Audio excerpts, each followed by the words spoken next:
सभी दोस्तों को जय भारत जय संविधान। पहला मीडिया न्यूज़ चैनल। दोस्तों, मैं चरणदास आज अपने न्यूज़ चैनल पर आप लोगों के साथ जो वीडियो साझा कर रहा हूं, वह वीडियो मैं आज शिक्षा के ऊपर करने जा रहा हूं, क्योंकि मैं आज आप लोगों को दिखाऊंगा कि हमारे देश में शिक्षा का स्तर क्या है और शिक्षा के नाम पर आखिर कथनी और करनी और शिक्षा की आखिर रूपरेखा और व्यवस्था क्या है, यह दिखाऊंगा। मगर दोस्तों, मैं आप लोगों के साथ शिक्षा के ऊपर अत्यंत चौंकाने वाली घटनाएं साझा करूं, उससे पहले मैं आप लोगों से हमेशा की तरह एक अपील करूंगा कि यदि आप लोगों ने मेरा पहला मीडिया न्यूज़ चैनल सब्सक्राइब नहीं किया है तो जल्दी से सब्सक्राइब करें, लाइक करें और कमेंट्स कर अपनी राय जरूर दीजिएगा। तो दोस्तों, जैसे बात शिक्षा की हो रही है, आप लोगों ने खूब देखा होगा, सुना होगा, पढ़ा होगा कि उत्तर प्रदेश में भी लगभग 5000 स्कूल मर्ज करने के नाम पर बंद कर दिए गए हैं, जिनके कारण यूपी के गरीब मजदूर किसान के बच्चे शिक्षा से दूर हो गए हैं। उन स्कूलों को इतनी दूर मर्ज किया जा रहा है कि उन सभी बच्चों के माता पिता कह रहे हैं कि हमारे छोटे छोटे नन्हे मुन्ने बच्चे इतनी दूर कैसे जाएंगे। आप लोगों ने दोस्तों यह भी देखा और सुना होगा, जैसे कि बरसात का मौसम चल रहा है, कि कई सरकारी स्कूलों में छतें गिर गई हैं, दीवारें गिर गई हैं, जिनमें हमारे कई बच्चों की मृत्यु भी हो गई है। मगर वहीं आप लोगों ने यह भी देखा होगा कि शिक्षा को इतना महंगा कर दिया है कि शिक्षा पर जीएसटी लगा दिया गया है। जी हाँ दोस्तों, कॉपी, पेंसिल और पेन, इन सभी पर जीएसटी लगा दिया गया है। जरा सोचिए कि शिक्षा के स्तर पर और शिक्षा पर जीएसटी लगाना क्या सही है, उचित है? जहां एक और हमारी सरकार का नारा है बेटी बचाओ बेटी पढ़ाओ और हर घर शिक्षा, और शिक्षा के ऊपर सोशल मीडिया पर बहुत कुछ दिखाया और परोसा जाता है, मगर शिक्षा के नाम पर हमारे देश में 0 सन्नाटा है। और शिक्षा को कैसे कैसे शिक्षक चलाते हैं, यह भी आप लोगों ने देखा होगा कि एक टीचर का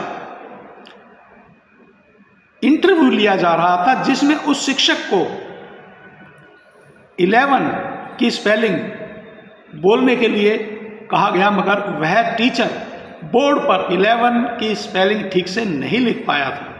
जी हाँ, तो मैं आज इसी तरह राजस्थान, जी हाँ दोस्तों, राजस्थान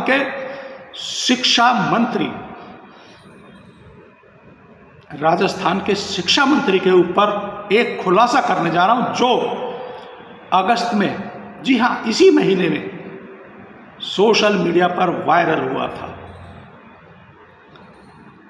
राजस्थान के शिक्षा मंत्री मदन दिलावर, जब एक छात्रा ने अंग्रेजी में सवाल पूछ लिया तो उन्होंने कान पकड़ लिए और हाथ जोड़कर कहा, मुझे अंग्रेजी नहीं आती है, हिंदी में सवाल पूछो। यह घटना राजस्थान के 12 जिले की है, जहां एक शिक्षा मंत्री से उम्मीद थी कि वो छात्राओं को आगे बढ़ने की प्रेरणा देंगे, लेकिन उन्होंने ऐसा जवाब दिया कि सोशल मीडिया पर बहस छिड़ गई है। क्या शिक्षा मंत्री को कम से कम छात्र की भाषा में जवाब देने की योग्यता नहीं होनी चाहिए? फिर हम कैसे उम्मीद करें कि हमारे बच्चे अंतर्राष्ट्रीय स्तर पर मुकाबला कर पाएंगे? देश को शिक्षित नेता चाहिए, ना कि वो जो सवाल सुनते ही कान पकड़ ले और हाथ जोड़ ले। नहीं दोस्तों, राजस्थान 12 जिले के शिक्षा मंत्री मदन दिलावर साहब से जब किसी कार्यक्रम में एक बालिका ने इंग्लिश में सवाल पूछ लिया तो माननीय शिक्षा मंत्री राजस्थान ने कान पकड़ लिए और हाथ जोड़कर बोले कि कृपया हिंदी में सवाल पूछो, मुझे इंग्लिश नहीं आती है।